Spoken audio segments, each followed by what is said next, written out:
एक गांव में एक गरीब किसान रहता था। वह बहुत ही ईमानदार और मेहनती आदमी था। वह अपने छोटे से खेत में काम करता और बहुत ही खुश रहता था। पूरे गांव में किसान की ईमानदारी के बहुत ही चर्चा थे। उसका एक दोस्त था जो उस गांव के राजा के यहाँ सिपाही का काम करता था। वह किसान से उसके घर रोज मिलने जाता था। एक बार राजा ने अपने दरबार में एक ऐलान किया कि उसके बगीचे में काम करने वाला एक अच्छा सा कारीगर चाहिए जो उसके बगीचे के पेड़ पौधों और फूलों का ध्यान रख सके। राजा का यह ऐलान सुनकर किसान के दोस्त सिपाही ने सोचा कि यही मौका है कि किसान से मित्रता निभाने की मैं उसे यहाँ बगीचे में काम पर लगवा दूंगा।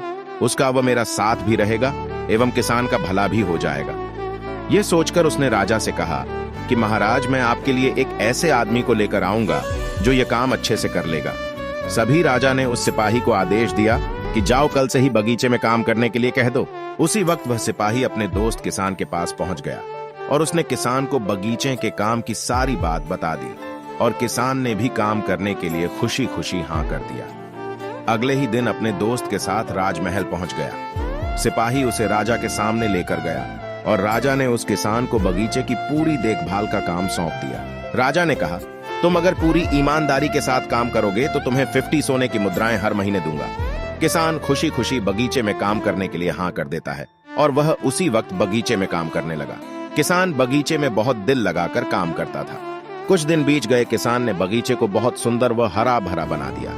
राजा को उसका काम बहुत पसंद आया। एक दिन किसान बगीचे में कुछ खुदाई कर रहा था तो उसने जमीन के नीचे कुछ महसूस किया। तो उसने खुदाई की तो देखा वहां नीचे एक बड़ी सी संदूक थी। किसान ने वह संदूक बाहर निकाला और खोला तो क्या देखा, वह सोने और चांदी से भरी हुई थी। यह देखकर किसान बहुत खुश हुआ और अपनी ईमानदारी दिखाते हुए राजा के पास पहुंचा। राजा किसान की ईमानदारी देखकर बहुत खुश हुआ और उसके साथ वहां गया जहां किसान ने खजाना निकाला था।